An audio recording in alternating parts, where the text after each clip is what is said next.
കോൺഗ്രസ്സുകാരനാണ് താങ്കൾ എന്ന് പറഞ്ഞാലോ? അല്ലല്ലോ. കോൺഗ്രസ് അവർ വലിയ ബുദ്ധിമുട്ടാണ്. എന്ന് വെച്ചാൽ ഇപ്പോഴത്തെ കോൺഗ്രസ് ചെറുപ്പക്കാരെ കണ്ടുണ്ടോ?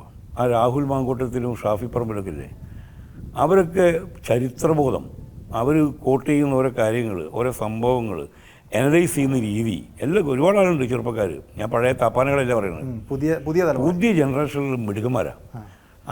അവരുമായി എനിക്കാവാൻ പറ്റൂല, അതുകൊണ്ട് ഞാൻ കോൺഗ്രസ് ആകുന്നില്ല.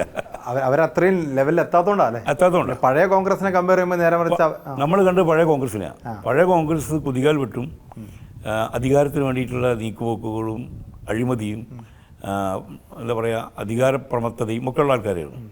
പുതിയ ജനറേഷനിൽ ഏറെ പ്രതീക്ഷ കാണുന്നുണ്ട്. ഇപ്പം ഒരുപാട് വിഷ്ണുദാസ് ആണെങ്കിലും ബലറാം ആണെങ്കിലും ശബരിനാഥ്, അവരൊക്കെ ശ്രദ്ധിക്കുന്ന ആളാണ്. രാഹുൽ ഗാന്ധിയിൽ പ്രതീക്ഷയുണ്ട്. പിന്നെ രാഹുൽ ഗാന്ധിയിലാണാകെ പ്രതീക്ഷ. എന്താണ് രാഹുൽ ഗാന്ധി നരേന്ദ്രമോദിയുമായി കമ്പയർ ചെയ്യുമ്പോൾ രാഹുൽ ഗാന്ധിക്ക് കാണുന്നൊരു 2-3 ഗുണങ്ങൾ? 2-3 ഒരുപാടുണ്ട്. അയാളുടെ അച്ഛനല്ല, grandfather Pandit Nehru discovery of India എന്നൊരു ബുക്ക് എഴുതിയിട്ടുണ്ട്. 265 പേജാത്.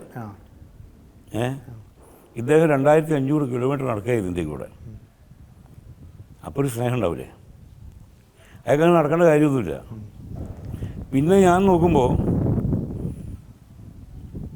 ഒരുപാട് ഗുണങ്ങൾ, ഹ്യൂമെയിനാണ് ആൾ. ഞാൻ നേരിട്ട് സംസാരിക്കുകയും ചെയ്തിട്ടുണ്ട്. വളരെ ഹ്യൂമെയിനാണ്, ആർക്കും ആക്സസ് ഉള്ള ആളാണ്. ചെറിയ കുട്ടികളോടാണെങ്കിലും വലിയ ആൾക്കാരാണെങ്കിലും. പിന്നെ ഒരു ബദൽ നമുക്ക് വെക്കാനൊരു ലീഡർ നിങ്ങൾ പറ. അപ്പോൾ നിങ്ങൾ മോഡി വിരുദ്ധനാണെന്ന് എനിക്കറിയാം, അതുകൊണ്ടാണല്ലോ അങ്ങനെ കുത്തി ചോദിക്കുന്നത്. അപ്പം മോദിക്ക് ബദലായിട്ട് നിങ്ങളുടെ നേതാവിന് പറ, രാഹുൽ ഗാന്ധി അല്ലാതെ വേറെ ആരുമില്ല. ഇന്ത്യ മുന്നണിയെ നയിക്കേണ്ടത് ഡെഫിനറ്റ്ലി രാഹുൽ ഗാന്ധിയാണ്. എൻ്റെ ഫുൾ സപ്പോർട്ടായിരുന്നു. കേരളത്തിൽ പക്ഷേ CPM പറയുന്നത് രാഹുൽ ഗാന്ധി പ്രധാനമന്ത്രിയാവില്ല, ഇന്ത്യ മുന്നണിയല്ല, ഞങ്ങളായിരിക്കും ഇതിൻ്റെ ഒരു നേതൃത്വത്തിലേക്ക്. ഇതിൻ്റെ ഒരു കോമഡി എന്നോട് പല CPM സുഹൃത്തുക്കൾ പറഞ്ഞിട്ടുണ്ട്, നീ വോട്ട് ചെയ്യുമ്പോൾ നമുക്ക് ഉണ്ടാക്കി ചെയ്യണേ. ഞാൻ പറഞ്ഞോട് ഞാൻ ഇയാൾക്ക് വോട്ട് ചെയ്താലും ഇദ്ദേഹം അവിടെ പോയി കൈവന്തിക്കേണ്ടവർക്ക് വേണ്ടിയാണ്. ഇപ്പോൾ കോൺഗ്രസിൽ ഭൂരിപക്ഷം കിട്ടി, NDA മുന്നണിക്ക് ഭൂരിപക്ഷം കിട്ടിയെന്ന് വിചാരിക്കുക.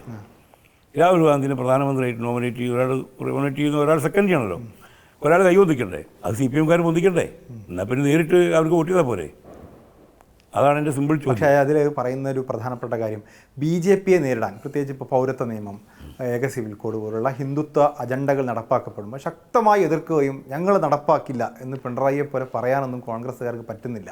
കോൺഗ്രസ്സുകാർക്ക് ഉത്തരേന്ത്യയിലൊരു നിലപാട്, കേരളത്തിൽ ഓരോ നിലപാട്. അതുകൊണ്ടൊരു അഴകുഴമ്പൻ നിലപാടുള്ള കോൺഗ്രസിനേക്കാൾ നല്ലത് സ്റ്റേണായി നിൽക്കുന്ന പിണറായി വിജയനും CPM ഒക്കെ ആണെന്ന്. സ്റ്റേണായി നിൽക്കുന്നവർ എനിക്ക് ഭയമാണ്. സ്റ്റേണായി നിൽക്കുന്നവർ ജനങ്ങൾ ഭയക്കണം. കാരണം അവർ സ്ട്രോങ് ആകുന്നതോറും അവരുടെ അധികാരത്തിൽ പിടിമുറുക്കി നടത്തും, അവർ സ്വേച്ഛാധിപത്യത്തിലേക്ക് പോകാൻ നടത്തും. സ്റ്റേണാവരുത്, ആടിക്കൊണ്ടിരിക്കണം. ഒരു തൂക്കുമന്ത്രിസഭയാണ് എൻ്റെ ഏറ്റവും ഞാൻ കാണുന്ന സ്വപ്നം. അതായത് ആർക്കും ഭൂരിപക്ഷമില്ലാത്ത, എന്നാൽ അങ്ങോട്ടും ഇങ്ങോട്ടോ മാറുന്ന, എന്നാൽ കൂറുമാറും ഒരു ഭയം ഉണ്ടാവും ജനങ്ങളെ. മറ്റേ ഭൂരിപക്ഷ അഭിപ്രായം എന്ന് പറഞ്ഞാൽ മൃഗീയമായ ഒരവസ്ഥയാണ്. നിങ്ങൾക്ക് ശബ്ദമില്ല, വോയിസ് ഇല്ല. ഇപ്പം തന്നെ ഈ പൗരത്വ ബില്ലും അതുപോലുള്ള അനുബന്ധ സംഗതികളും വരുന്നത് രാജ്യസഭയിലും ലോകസഭയിലും എനിക്ക് ഭൂരിപക്ഷമുള്ളതല്ലേ. നിങ്ങൾ ഏതെങ്കിലും ഒരു സ്ഥലത്ത് നിങ്ങൾക്ക് ഭൂരിപക്ഷം ഉണ്ടെങ്കിൽ അവിടെ കിടക്കും ബില്ല് പാസ്സാവാതെ. ഞങ്ങൾ സ്ട്രോങ് ആണ്, ഞങ്ങൾ ശക്തമായി നേരിടുന്നു പറയുന്ന ഇതിനെ ഞാൻ സപ്പോർട്ട് ചെയ്യില്ല. അതായത് ഒന്നുകൂടി ചോദിച്ചാൽ, നരേന്ദ്രമോദിയെ കുറിച്ച് പറയുമ്പോൾ പറയാം 56 ഇഞ്ച് നെഞ്ച്, അതുപോലെ പിണറായി വിജയനെ കുറിച്ച് പറയുന്ന ഇരട്ടച്ചങ്കൻ, ഈ പറയുന്ന ശക്തിയുടെ പ്രതീകങ്ങളായി നേതാക്കന്മാരെ അവതരിപ്പിക്കുന്നതിനെതിരെയാണ് ഇപ്പോൾ പറഞ്ഞത്. ഭയങ്കര എതിരെ. ഹിറ്റ്ലറെ പറ്റി അങ്ങനെ പറയുമല്ലോ, ഹിറ്റ്ലറെ പറ്റി മുസോളിനെ പറ്റിയിട്ടും. സ്റ്റാലിൻ എന്നൊക്കെ പറഞ്ഞാൽ ടെററാണ്. ഏറ്റവും അധികം മനുഷ്യന്മാരെ കൊന്നൊടുക്കിയ മനുഷ്യൻ ഞാൻ വിചാരിച്ച സ്റ്റാലിനാണ്. അല്ല, മാവോസേതു മാത്രമേ. പുതിയ കണക്ക് പ്രകാരം 20 ലക്ഷത്തിൽ പല ആൾക്കാരെ. ഇവരൊക്കെ കമ്മ്യൂണിസ്റ്റ് നേതാക്കന്മാർ കേട്ടോ. പിന്നെ എങ്ങനെയാണ് ഞാൻ പക്ഷേ ഒരു നിലപാടുണ്ടാവുക എന്നുള്ളതുണ്ടല്ലോ. ഇപ്പോൾ CAA നിയമം നിങ്ങൾ നടപ്പാക്കുമോ എന്ന് ചോദിക്കുമ്പോൾ ഞങ്ങൾ രാത്രി ആലോചിച്ചിട്ട് പറയാം എന്ന് പറയുന്ന കോൺഗ്രസിനെ എങ്ങനെയാണ് നമ്മൾ വിശ്വസിക്കുക? ഇത്തരം കാര്യം അല്ല, കോൺഗ്രസിനെ വിശ്വസിപ്പിക്കുന്നതല്ല. ഇവിടെ കൊല്ലത്ത് ജയിലുണ്ടാക്കി വെച്ചിട്ടുണ്ടല്ലോ അല്ലേ സംസ്ഥാന ഗവൺമെൻറ്? ജയിലല്ലാന്നാണ് പറയുന്നത്. പിന്നെ എന്തിനത് കാഴ്ചപ്പാട്? ആരെ കരുതൽ തടങ്കലിലൊക്കെ പൗരത്വ നിയമവുമായി ബന്ധപ്പെട്ടായിരിക്കണം അല്ലേ? എന്തെങ്കിലും സംശയം നിങ്ങൾക്ക് പേടിക്കണോ എഡിറ്ററെ? ഇത് കട്ട് ചെയ്യുന്നുണ്ട്. ഞാനാ കട്ട് ചെയ്യേണ്ടത്. നീ കട്ട് ചെയ്യുകയാണെങ്കിൽ ഞാൻ പറയുന്നു, അവിടെ ജയിലുണ്ടാക്കിയത് പിണറായി വിജയനാണ്. രാഹുൽ ഗാന്ധി മുൻകൈയിൽ അല്ലെങ്കിൽ കോൺഗ്രസിന് മുൻകൈയിൽ ഒരു സംസ്ഥാനത്തും പൗരത്വ ബില്ലിനെതിരെ സമരം ചെയ്യുന്നവർക്കെതിരെ ജയിലുണ്ടാക്കിയിട്ടില്ല. ആദ്യമേ ബില്ല് പാസ്സാകുന്നതിന് മുന്നേ ജയിലുണ്ടാക്കണമെങ്കിൽ ഒന്ന് ആലോചിച്ച് നോക്കുക, എന്ത് കോംപ്രമൈസാണ് അത്.